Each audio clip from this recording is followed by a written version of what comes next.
The Nirala TV. The Nirala TV में आपका स्वागत है। कैसे हो दोस्तों? उम्मीद है सब बढ़िया ही होंगे। चलिए बात करते हैं आज की पहली खबर से। सुप्रीम कोर्ट ने केंद्र की वैक्सीन पॉलिसी को लेकर बड़ा सवाल उठाया है। कोर्ट ने कहा कि मुख्य दर्शक बनकर नहीं रह सकते।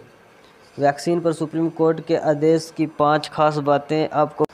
केंद्र सरकार की 18 से 44 वर्ष के लोगों के लिए पेड वैक्सीनेशन की पॉलिसी मनमानी, पूर्ण और अतार्किक है। सुप्रीम कोर्ट ने केंद्र सरकार की नीति पर कठिन सवाल उठाते हुए यह बात कही। सुप्रीम कोर्ट ने केंद्र को निर्देश दिए कि वह कोविड-19 टीकाकरण नीति पर अपनी सोच दर्शाने वाली प्रासंगिक दस्तावेज फाइल नोटिंग रिकॉर्ड पर रखे। यह भी कहा गया है कि कोविड-19 के समस्त टीकों की खरीद का ब्यौरा देते हुए वह पूरे आंकड़े पेश करें। दोस्तों, क्या है वो खास बातें जो सुप्रीम कोर्ट ने आज केंद्र सरकार को कही हैं? सबसे पहले, जब कार्यनीतियों के जरिए नागरिकों के संवैधानिक अधिकारों का हनन होता है तो हमारा संविधान अदालत तो मुख्य दर्शक बने रहने की इजाज़त नहीं देता। दूसरा यह है कि स्पष्ट करें कि केंद्रीय बजट में वैक्सीन की खरीद के लिए रखे गए 35,000 करोड़ रुपए अब तक किस तरह खर्च किए गए और उनका इस्तेमाल 18 से 44 वर्ष के लोगों के लिए वैक्सीन खरीदने के लिए क्यों नहीं किया जा सकता। तीसरा, आज की तारीख तक सभी वैक्सीन, कोविशील्ड और स्पुतनिक वी खरीदने में खर्च हुई राशि के डेटा के साथ विस्तृत हलफनामा फाइल करें। चौथा, सुप्रीम कोर्ट ने वैक्सीन खरीदी के ऑर्डर की तारीख, कितने डोज का ऑर्डर दिया गया और सप्लाई मिलने की संभावित तिथि के बारे में जानकारी देने को कहा है। और इसके साथ ही सुप्रीम कोर्ट ने 31 दिसंबर तक वैक्सीन की संभावित उपलब्धता का रोड मैप भी उसके समक्ष पेश करने को कहा है। दोस्तों, ये तो था सुप्रीम कोर्ट का केंद्र की वैक्सीन पॉलिसी को लेकर सवाल और 5 खास बातें। और दूसरा आपको बता दें, इसी के साथ दिल्ली हाई कोर्ट ने भी दोस्तों केंद्र की वैक्सीन पॉलिसी को लेकर सख्त टिप्पणी की है। हाई कोर्ट ने कहा, जब आपके पास वैक्सीन नहीं है तो घोषणा क्यों की। दोस्तों, दिल्ली हाई कोर्ट ने कहा कि कोविड-19 के कारण युवा पीढ़ी के लोगों की जान जा चुकी है, उसे टीकाकरण में प्राथमिकता दी जानी चाहिए क्योंकि वो देश के भविष्य है। लेकिन बुजुर्ग लोगों को तरजीह दी जा रही है जो अपनी ज़्यादातर ज़िंदगी जी चुके हैं। हालांकि हाई कोर्ट ने इसके साथ स्पष्ट किया कि वह इस बात को नहीं कह रहे कि बुजुर्ग लोगों की ज़िंदगी महत्वपूर्ण नहीं है। बुजुर्ग परिवार को जो भावनात्मक समर्थन देते हुए उसे अनदेखा नहीं किया जा सकता। जस्टिस सांगी ने कहा कि कोविड-19 की दूसरी लहर में युवा पीढ़ी ज़्यादा प्रभावित हो रही है और उसे वैक्सीन उपलब्ध नहीं हो पा रही। उन्होंने कहा, वैक्सीनेशन पॉलिसी को समझ नहीं पा रहा। उन्होंने कहा, मैं अपने लिए नहीं कह सकता। आपने 18 से 44 वर्ष के लोगों के लिए वैक्सीनेशन पॉलिसी का ऐलान किया है, लेकिन आपके पास वैक्सीन नहीं है। जब आपके पास वैक्सीन ही नहीं तो आपने यह घोषणा क्यों की। हमें भविष्य पर निवेश करने की ज़रूरत है, लेकिन हम उसकी ही अनदेखी कर रहे हैं। आगे उन्होंने कहा कि हमें अपने भविष्य को सुरक्षित करना है, इसके लिए हमें युवा पीढ़ी का टीकाकरण करने की ज़रूरत है। लेकिन यहाँ हम 60+ के लोगों को तरजीह दे रहे हैं जो अपनी ज़िंदगी जी चुके हैं। यह युवा पीढ़ी है जो भविष्य है। जज ने यह भी कहा कि कोविड-19 के कारण बड़ी संख्या में युवाओं को जान गंवानी पड़ी है।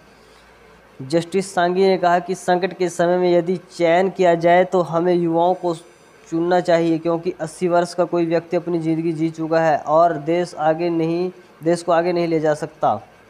उन्होंने कहा, वैसे तो हमें हर किसी की जान बचाने में सक्षम होना चाहिए, लेकिन यह चुनने का विकल्प हो तो युवाओं को बचाया जाना चाहिए। और इसी को लेकर तीसरी खबर दोस्तों आपको बता देता हूँ। कोरोना से लोगों की मौत की जिम्मेवार केंद्र सरकार है। ये बात हैदराबाद से सांसद असदुद्दीन ओवैसी ने एनडीटीवी से बातचीत में कही। क्या कहा उन्होंने दोस्तों?